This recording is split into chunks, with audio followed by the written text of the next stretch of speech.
kalau urukur kan anak-anak itu kan kadang-kadang nelpon, "Pak, kenapa lambat?" Iya, saya itu pengen buru-buru ke sekolah. Iya. Kata saya jawaban itu, tolong anak-anak tunggu aja. Pak Obot itu mesinnya gini, kekurangan bahan bakar, ya tunggu ya. Jadi waktu dulu dibandingkan zaman sekarang semangat sekarang.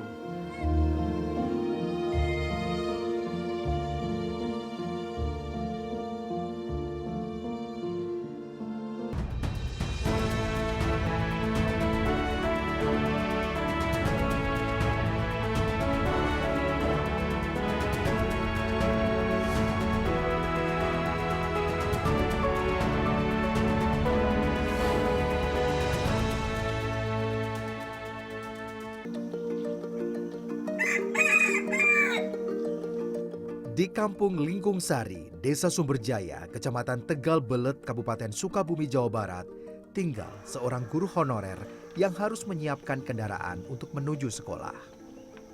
Bukan kendaraan roda 2 atau 4, melainkan sebuah perahu. Adalah Sehabudin atau yang biasa dikenal dengan Pak Obot. Dari hari Senin hingga Sabtu, sekitar pukul 6.30 pagi, usai memastikan perahu dapat dioperasikan, Sehabudin segera menggunakan seragam dan bergegas menuju sekolah. Ia tak sendiri. Bersama guru dan para siswa yang tinggal dekat rumahnya, mereka beriringan menuju dermaga. Satu persatu menaiki perahu yang telah disiapkan Sehabudin. Setelah semua siswa dan guru memenuhi perahu, Sehabudin segera menjalankan perahu menuju sekolah. Perjalanan menuju dermaga terdekat dengan lokasi sekolah dasar negeri Ciloma sebenarnya hanya ditempuh sekitar 15 menit. Namun, Sehabudin tak hanya membawa satu rombongan penumpang. Usai mengantar rombongan pertama ke sekolah, ia harus kembali mengarungi Sungai Cikaso menuju 3 titik lainnya untuk menjemput rombongan siswa lain yang menunggu kedatangan perahu Pak Obot. Sehingga butuh waktu sekitar 1 jam sebelum semua anak didiknya tiba di sekolah. Rutinitas tersebut harus dilakukan Pak Obot setiap hari. Pasalnya, akses tercepat menuju SDN Ciloma adalah menyeberang Sungai Cikaso, dan hanya Pak Obotlah yang bisa mengoperasikan perahu. Inisiatifnya waktu dulu kan melihat kondisi ke Ciloma itu kan susah. Ya, yang terutama yang banyak siswa dari seberang. Makanya saya itu untuk bilang sama JKR, tolong saya minta bantuan untuk perahu untuk perjalanan siswa ke sekolah. Gitu inisiatifnya untuk memajukan. Ya, memajukan anak-anak SD, jangan sampai anak-anak SD itu jangan sampai di rumah saja tidak sekolah, gitu aja Pak. Terutama yang seberang itu kan jauh, nyampe belasan kilo atau puluh ke sekolah yang lain, cuma yang dekat ini ke Ciloma aja. Gitu, terutama yang dekat rumah saya itu kan ada yang ke Pasilaja, dikarenakan itu kan kebanyakan jalan kaki ke Pasilaja. Kalau ke sini sudah ada perahu, naik perahu aja cuma 2 menit nyampe ke sekolah. Setelah menjemput seluruh siswa di ketiga titik, barulah Pak Obot bisa ikut turun dari perahu menuju sekolah bersama anak didiknya di SDN Ciloma. Beruntung, jarak SDN Ciloma dari dermaga tempat Pak Obot menurunkan para siswa hanya berkisar 2 hingga 3 menit dengan berjalan kaki. Nah Pak, ini kan tadi mengantarkan anak-anak gitu ya ke sekolah. Iya. Itu berapa Pak totalnya anak-anak yang diangkut oleh Bapak untuk menuju ke sekolah Pak? Ya, untuk pengangkutan jumlah siswanya dan ada perahu 2 perahu yang jumlahnya itu ada seperahu itu ada 10 dan juga ada 20, jumlahnya total itu ada 30. 30-an. 30. Dia kan ada yang dari sana Serbang 20, yang saya itu 10, jadi jumlahnya 30. 30. Iya. Itu hampir semua anaknya. Iya, di semuanya SD anaknya itu Ciloma ya, kan Pak, ya? dari SD Ciloma yang menyeberang itu 30 lah. 30. Iya. Nah, tadi kan saya melihat juga ini penyeberangannya agak cukup berisiko mungkin ya Pak ya, Iya, karena banyak lebar dari sungai ini Iya. dan faktor-faktor lainnya. Nah, itu Iya. bagaimana Pak Bapak mengimbau anak-anak agar terus berhati-hati gitu Iya. Pak ketika itu? Kalau anak ya sebelum turun ke perahu, saya informasikan jangan terlalu banyak berbicara, jangan terlalu berteriak, itu harus pelan-pelan satu persatu. Dikarenakan kalau menurut perahu itu kan kalau misalkan berteriak satu berarti semuanya berteriak. Yang juga kalau misalkan duduknya kurang pas pasti perahunya itu bergoyang. Makanya saya informasikan satu orang segera turun perahu, duduk yang tempat kalian itu harus bisa jangan sampai bergiliran, dan juga tepat duduknya jangan sampai bergoyang-goyang, dikarenakan kalau bergoyang itu kan perahunya ikut bergoyang. Semuanya berteriak. Nah, itu diinformasikan kepada siswa itu. Kalau pas berangkat kan ada titik-titik bertemunya gitu. Ya. Nah, kalau pulang sekolah itu kan langsung gerombol gitu banyak. Ya. Itu bagaimana Pak mengatasi itu, Pak? Ya, kalau pulang sekolah itu kan semuanya terburu-buru. Ya, makanya saya itu diantisipasi dulu, jangan dulu, berhenti dulu ya, jangan dulu turun perahu. Dikarenakan saya belum ada informasi. Tolong kalau mau pulang jangan terburu-buru, nyantai saja. Ya, satu orang biasa seperti turun ke perahu sambil nyantai, satu orang duduk, satu orang berangkat, satu orang duduk gitu. Pembagiannya bagaimana Pak? Bebas. Bebas. Bebas. Yang penting jangan sampai kalian itu berteriak, jangan juga goyang. Kalau goyang itu kan perahunya ikut bergoyang. Nah, gitu. Oke, berarti sekarang Bapak mau ngajar anak-anak gitu ya, Pak? Iya, Oke, iya, iya. boleh masuk, Pak.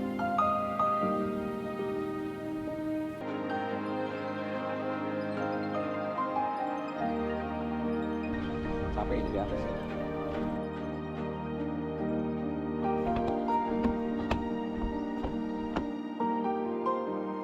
Ya, harapan saya itu kan kepada anak itu kan semoga anak-anak itu jangan sampai untuk memajukan anak-anak bangsa, dan juga jangan sampai banyak bolos, dikarenakan itu enak kalau sekarang, waktu dulu kan untuk ke sekolah itu susah.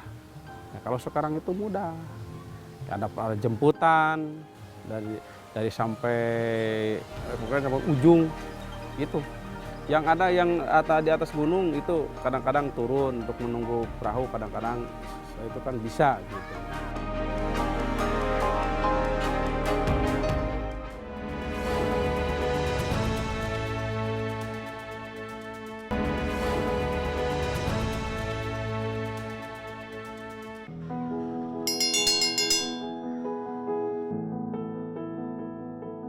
Status guru honorer yang disandang Sehabudin selama belasan tahun tak menyurutkan niatnya menjadi salah satu dari 7 pengajar di SDN Ciloma. Ia juga yang sejak 2005 silam berinisiatif menjemput anak-anak didiknya menggunakan perahu agar bisa belajar ke sekolah. Sebelum ada bantuan perahu, ia bahkan harus meminjam perahu warga lain karena sekolah tidak memiliki perahu. Tak jarang, Sehabudin pun harus membayar biaya operasional. Sejak mendapat bantuan 2 perahu dari pemerintah Provinsi Jawa Barat pada tahun 2022, Sehabudin dapat memangkas biaya sewa perahu. Ia berharap siswanya bisa terus menempuh pendidikan. Ya, harapan saya itu kan kepada anak itu kan semoga anak-anak itu jangan sampai untuk memajukan anak-anak bangsa, dan juga jangan sampai banyak bolos, dikarenakan itu enak kalau sekarang, waktu dulu kan untuk ke sekolah itu susah. Ya, kalau sekarang itu mudah. Ada jemputan dari sampai pokoknya sampai ujung itu. Yang ada di atas gunung itu kadang-kadang turun untuk menunggu perahu, kadang-kadang itu kan bisa gitu. Pada tahun ajaran 2023-2024 ini, jumlah seluruh siswa di SDN Ciloma dari kelas 1 hingga kelas 6 hanya 63 siswa. SDN yang letaknya di bantaran Sungai Cikaso ini memang menjadi sekolah yang terdekat bagi anak-anak yang tinggal di Desa Cibitung, Kecamatan Cibitung, Sukabumi, Jawa Barat. Termasuk sejumlah kampung sekitar seperti Kampung Cikepel, Kampung Ciletak, serta Kampung Cibugel, Desa Sumberjaya, Kecamatan Tegal Belet. Ridwan adalah salah satunya. Ridwan yang tinggal bersama walinya harus bergegas lebih cepat dibandingkan teman-temannya. Jika tidak, ia mungkin akan ketinggalan perahu. Perjalanan yang harus ditempuh Ridwan terkadang membuat Neni Astiani khawatir. Sebagai wali, ia terus mengimbau Ridwan agar berhati-hati, terutama jika sudah berada di perahu.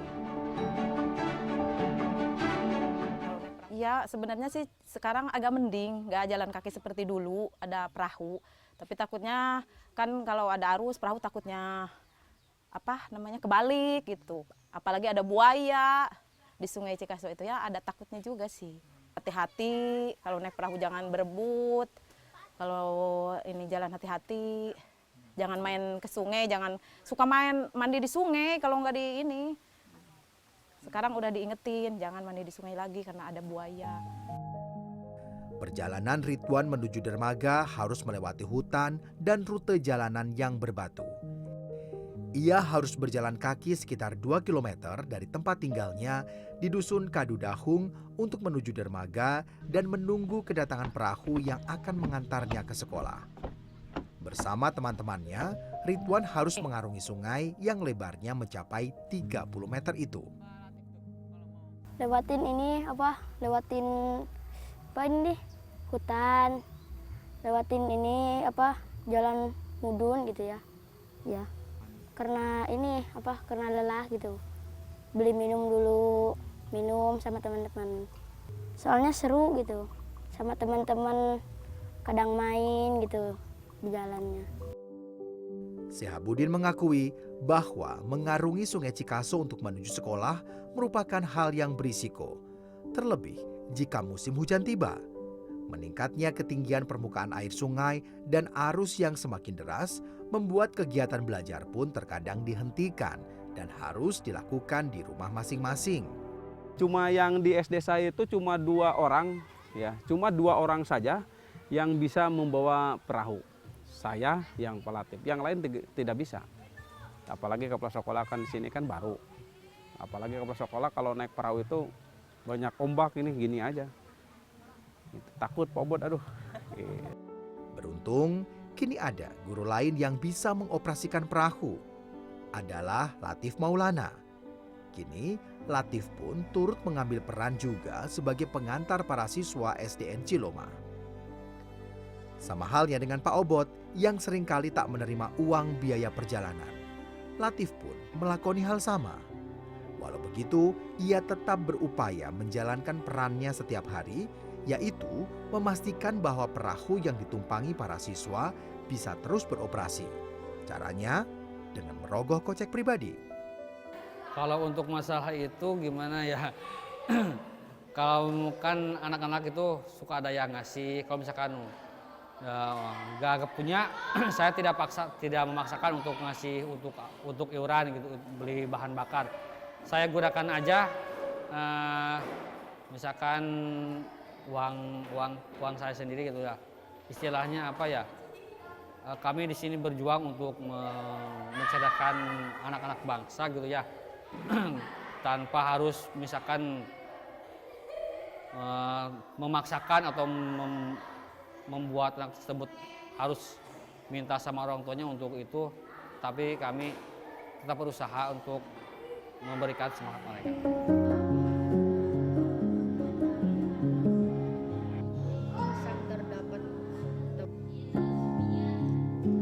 Kalau 2005 itu kan sekolah SDN Ciloma itu nggak seperti ini. Cuma yang itu kan ke atasnya pakai kayu, yang di anaknya pakai jadi setengah. Setelah 2004 itu dibangun. Ya, dibangun lagi terus dibangun. Kalau sekarang itu kan beda lagi. Itu kan SDN Ciloma itu beberapa kali roboh. Gitu. Kemarin tidak bisa belajar di ruangan kelas waktu. Dikarenakan apa? Karena melihat situasi dan kondisi ruangan kelas itu hampir ambruk.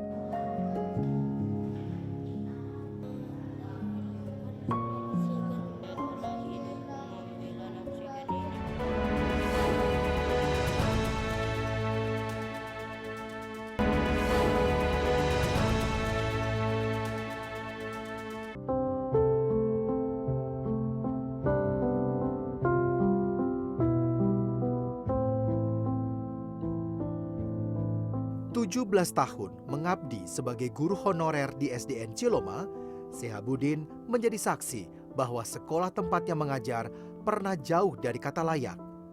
Bangunan mudah rusak jika hujan deras menerjang sekolah. Saat ini, renovasi sudah dilakukan, tetapi belum sepenuhnya. Kalau 2005 itu kan sekolah SDN Ciloma itu nggak seperti ini. Cuma yang itu kan ke atasnya pakai kayu, yang dia apa pakai jadi setengah. Setelah 2004 itu dibangun. Ya, dibangun lagi terus dibangun. Kalau sekarang itu kan beda lagi. Itu kan SDN Ciloma itu beberapa kali roboh. Itu. Kemarin tidak bisa belajar di ruangan kelas waktu dikarenakan apa? Karena melihat situasi dan kondisi ruangan kelas itu hampir ambruk. Menurut Sehabudin, tidak banyak guru yang bertahan lama untuk mengajar di SDN Ciloma. Sulitnya akses menuju sekolah yang harus menyeberangi sungai dan kondisi sekolah yang saat itu masih kurang layak menjadi penyebab.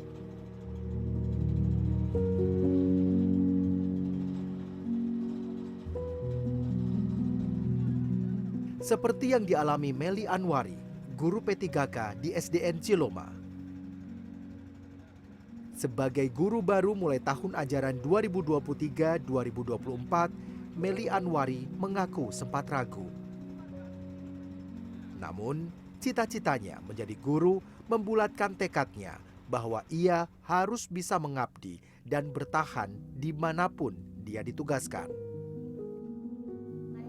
Pertama lihat sekolahnya udah rusak ya, akses ke sekolahnya juga harus melalui jalan air, harus melalui perahu. Nah di situ saya ngebayanginnya bagaimana ini anak-anak gitu, takutnya kan ketika sedang belajar bagaimana ini anak-anak. Tapi setelah saya kesini melihat sekolahnya sudah mulai baru sekarang karena ada bantuan kayak gitu. Tapi ngelihat pas kesini anak-anaknya semangat belajarnya, semangat ke sekolahnya. Ya ngelihat anak-anak semangat, masa gurunya tidak semangat untuk berangkat ke sekolah untuk mengajar anak-anak gitu. Lain lagi yang dirasakan Mumus. Keberadaan Pak Obot menjadi penyemangat dirinya yang baru setahun mengemban sebagai kepala sekolah SDN Ciloma. Berkat Pak Obot, siswa dan guru tak lagi kesulitan menuju sekolah. Jadi ketika orang bertanya tentang keberadaan Pak Obot, susah diucapkan dengan kata-kata. Paling dengan sikap, ya, dengan sikap hal-hal. Soalnya kalau dengan ucapan yang manis, ini jadi seorang guru honorer gitu ya, seorang guru honorer yang gajinya tidak begitu besar itu. Saya sempat jarang berkata gitu. Soalnya sulit kata apa yang paling tepat untuk seorang Pak Obot gitu. Dengan pengorbanannya. Jam pelajaran sudah usai. Namun kesibukan Pak Obot belum usai. Setelah selesai mengantarkan seluruh siswa dan guru menyeberangi sungai, dia masih harus disibukkan dengan mengurus ternak. Menggembala ternak ke sawah yang tak jauh dari rumahnya. Saat senja menjelang, Pak Obot pun harus membawa kembali ternak ke kandang.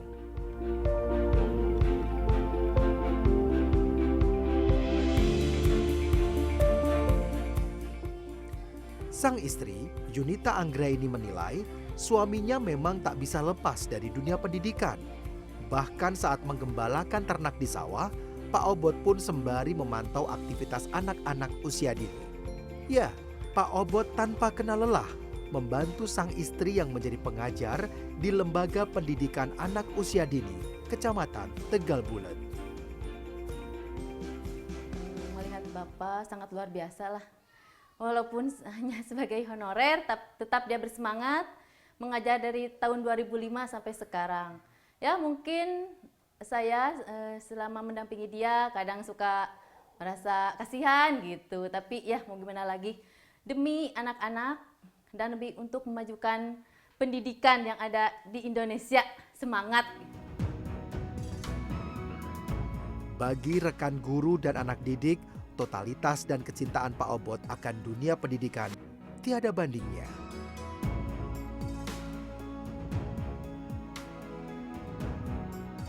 Semangatnya, semangat Pak Obot menjemput anak-anak, mengantarkan anak-anak pulang kayak gitu. Ya luar biasa yang nggak bisa saya bayangkan, sosok Pak Obot itu yang seperti itu. Pak Obot itu baik, suka perhatian, suka bilang nasehatin, hati-hati dari perahu, suka banyak buaya, ntar kalau tangkup gimana, kayak gitu. Pak Obot, semoga Pak Obot sehat selalu, bisa ngajar lagi, bisa nganterin kami ke rumah, ke sekolah, gitu. Sebagai salah satu pengajar yang paling lama mengabdi di SDN Ciloma, Sehabudin mengaku semangat anak didiknya lah yang membuat ia terus bertahan hingga saat ini. Dia bertekad akan terus berupaya menjemput para siswa yang harus menyeberang sungai agar bisa datang ke sekolah.